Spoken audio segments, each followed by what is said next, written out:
It's about war and it's about forced migration, and that is something, you know, that's something that's happened throughout time, but it's something that's particularly prescient at the moment. You know, there are more migrants in refugee camps than ever in human history at this, you know, in the modern world. So this story felt relevant to that, and I felt that one of the things I was really interested in exploring was I'm not, you know, I'm not so interested in exploring a world that's black and white, you know, and good and bad, evil and good, whatever you want to call it. I felt like that every character in the film, maybe apart from Fred, you know, and even Fred has his moment, but every character in the film had been compromised in some way or other, and had, you know, suffered in some way or other. And yes, obviously it's about prejudice against the Jews and about prejudice against disabled people that the Nazis kind of brought to the fore and, you know, drove through Europe with that. And obviously that's incredibly important, but it's also about how all people are compromised by that kind of war. And I think all people are compromised by that kind of prejudice and hatred, actually. I've been quite moved and touched by the amount of people who have come up post the screening with tears in their eyes saying, thank you for making this film. It's beautiful. It moved me. And even to the point where some gentlemen are coming up who are World War II historian buffs who love independent film are saying, wow, I didn't think I was going to see a bit of a thriller as well. So, you know, it kind of goes between a drama, a thriller, and a period piece. So I think it's capturing a wider, broad audience. You're here. Just be quiet, then you'll be safe. I think everyone makes choices that they wouldn't have made in other circumstances, and she certainly has to give up her identity. She has to give up her sexuality. She loses her family, so she's completely compromised. I think it was a real challenge for Sarah Sophie, not because I think she's a fantastic actress. I really believe her performance, and I really feel her pain. She's got such an emotive face, and she's such a committed actor. I think it was very challenging for her. She's self-trained. She didn't go to drama school.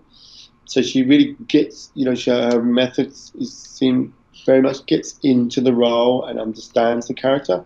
So yeah, I think it was really challenging for her. I mean, and I think, you know, being in the cold and being, you know, 30 days straight of doing that role did exhaust her. But I think she coped with it brilliantly, and I think the performance is great. What do you want to be when you grow up? An actress.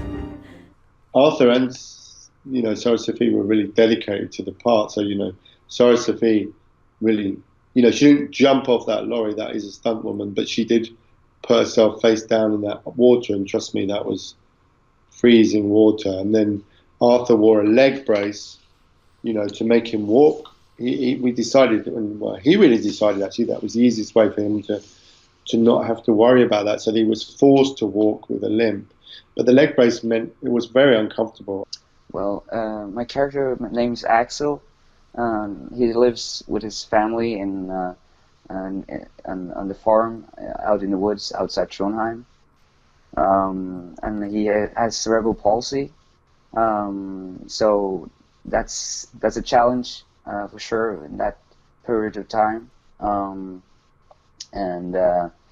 he finds Esther out in the woods. He doesn't know about anything else, you know. The only thing that he knows of is on the farm and what his father and his mom has told him about the world.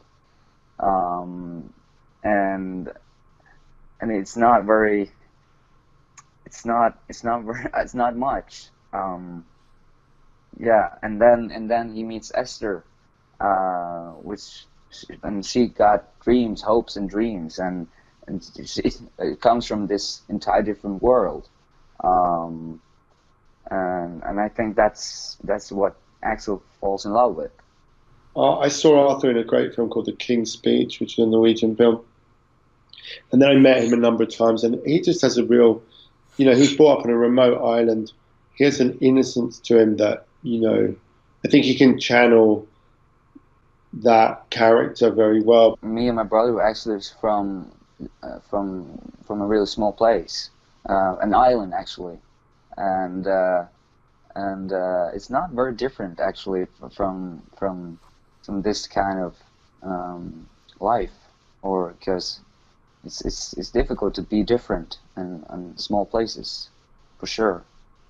And so he understood that character very well, and that desperate feeling of wanting to belong to something, and it's a great performance, and physically and emotionally. And I think, as you say, you really feel for his character, and you really feel the connection between the two of them and how they can help each other out. There's one particular scene where she's drawing the map in the snow and trying to tell them how they're going to escape, and I just really feel this kind of, it's not quite romance because it's not really sexual in a way, but this love they have for one of each other. Finding the actors was, I think, most importantly for us, because we knew we had to fight to keep it in English and not do it in native language Norwegian.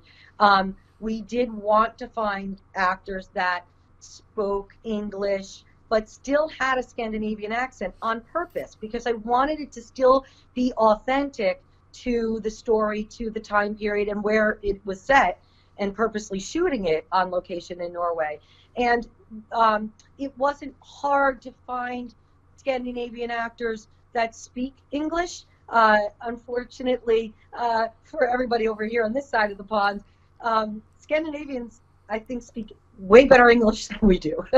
And that was one of the things when I had first traveled to Norway in 2010, for the first time, I found so interesting is that everybody speaks English. Nobody, they speak Norwegian, but if they know you're American or you're an English language speaking person, they just speak English. And so I didn't think that was going to be the issue. For us, it was really finding the right Scandinavian actors who felt comfortable enough to want to speak, 92 minutes, 100 minutes, all in English. That was the trick, not wanting to speak their native language. Yeah, I auditioned. I got a call from the casting director here in Oslo, and I went to one or two, maybe three auditions, and yeah, in the last audition I met with Sarah Sophie, who was playing Esther. It wasn't like we found them overnight, but because we could kind of broaden the net, and so we were in Denmark.